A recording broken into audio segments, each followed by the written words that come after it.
ಸಾರು ಮಾಡ್ತೀಯಾ? ಹಂಗೆಲ್ಲ ಎಸೆಯಲ್ಲ, ಹಿಂಗೆ ಹಾಕ್ಬೇಕು, ಕವರ್ ಒಳಗಡೆ ಹಾಕ್ಬೇಕು. ಅಮ್ಮ ಹಾಕ್ತೈತಲ್ಲ ಹಂಗೆ. ಸೊಪ್ಪು ಮೇಲೆ ಹಾಳು ಮಾಡಬಾರ್ದು ಪುಟಾಣಿ. ಅಮ್ಮ ಒದೆ ಕೊಡುತ್ತಾ? ಹೆಂಗ್ ಹೊಡಿಯುತ್ತಾ ಹೇಳು? ಪಾತ ಪಾತ ಹಂಗೆ ಮಾಡಬಾರ್ದು. ಕೊಡಪ್ಪ, ಇಲ್ಲಿಡಪ್ಪ. ಹಾಳಾಗೋದ್ರೆ ಸೊಪ್ಪು. ಸಾಂಬಾರು ಮಾಡೋಕ್ಕೆ ಸೊಪ್ಪು ಬೇಡವಾ ನಮಗೆ? ಬೇಕಲ್ವಾ? ಎಂತ ಸೊಪ್ಪು ಅಪ್ಪ? ಅನ್ನ ಮಾಡಕ್ಕ? ಇದು ಎಂತ ಸೊಪ್ಪು?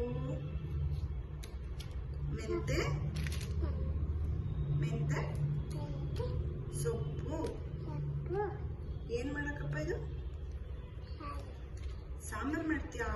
ಈ ಕವರಿಗೆ ಹಾಕ್ಬೇಕು, ಈ ಕವರಿಗೆ ಹಾಕ್ಬೇಕು ಸೊಪ್ಪು.